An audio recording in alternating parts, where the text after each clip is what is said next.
you go. Okay, my name is Matthew Grove, and this is Institute for Borders and Boundaries located on Tula Avenue in downtown Tucson in between 6th and Stone Avenue.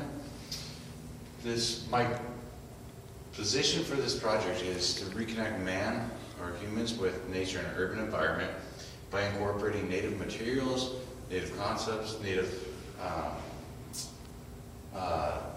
processional path on a central axis to take the inhabitants on a journey through this elements of native vegetation, sky, earth, and water as the four main natural elements.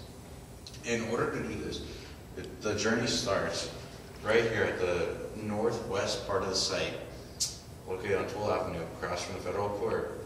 As they enter through this main alleyway of the water, there are two main water fountains that compress and direct the human where to go before turning down the main processional axis, which is preceded by these steps. And it's also the main path for natural water to go from plaza to plaza to plaza.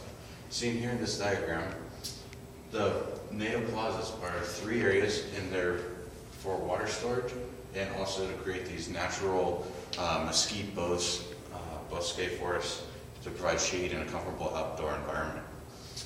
Another element of this is the rammed earth. Rammed earth is a native building technique here in the Southwest. It's been used all across, even as far back as the Mid-East, in ancient communities of Mesopotamia, Egypt, and Saudi Arabia.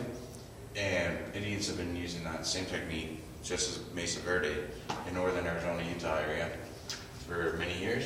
And why I chose to use this material is part of reconnecting man with nature, and the emphasis of sky is to sink my project 32 feet down. So as I take this journey through nature, they're also being reconnected with earth and the sky by framing the sky using the buildings. But what to do with all that earth that I excavate? And another good reason why I'm using rammed earth is because that rammed earth is being built with the materials used on the site. It's about 70% gravel, sand, and clay, which is ideal for rammed earth. As one continues down, the programming is based on the amount of occupants in each space and the current heat load.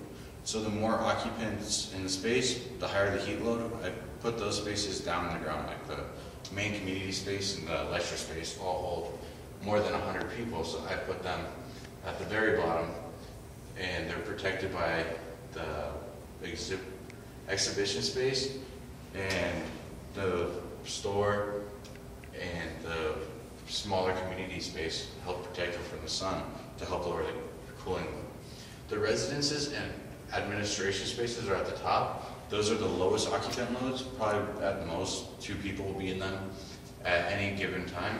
So they have the most exposure to the sun because they have the lowest heat. And as if you can see, I even raised the exterior rammed earth walls almost 8 feet above the ceiling height to help shade them and protect them as well, so that they don't cook. If you follow this, I have a series of vignettes along this main section to kind of give you an experience of what it's like to walk through this environment with the massive walls, the vegetation, the flowing water, and to really put you in that mind where you can see the sky framed as you sink below into this amazing environment. Another part of my project is using some of the local, in our local mountains, we have a place called Seven Falls and Botanic Canyon. And in these locations, there's a series of pools in the process of the water that flows from pool to pool. And earlier I told you about how water has to do with the procession, but I also take this similar concept and have these main pools at each level, one associated with each plaza. And what that does is it kind of resembles the native landscape. When it rains, these pools fill up and they flow in a similar fashion as Seven Falls and Botanic Canyon to each location, providing a kind of relaxing sound of falling water. That's also, the water will bleed into water each plaza, all the mesquite trees, as well as any excess water in the mesquite trees will circulate right back into the system and help fuel this thing. Down at the bottom plaza, the main one, I have a series of kind of rectangular blocks surrounded with water, almost like a water garden.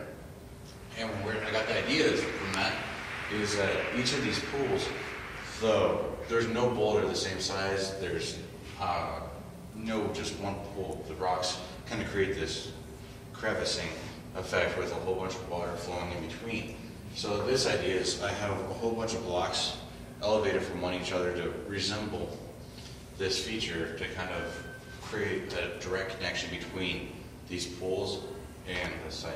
So that if your kids or you really want to go, you're protected by trees, you can really experience this phenomenon that we have here in the desert. Any questions?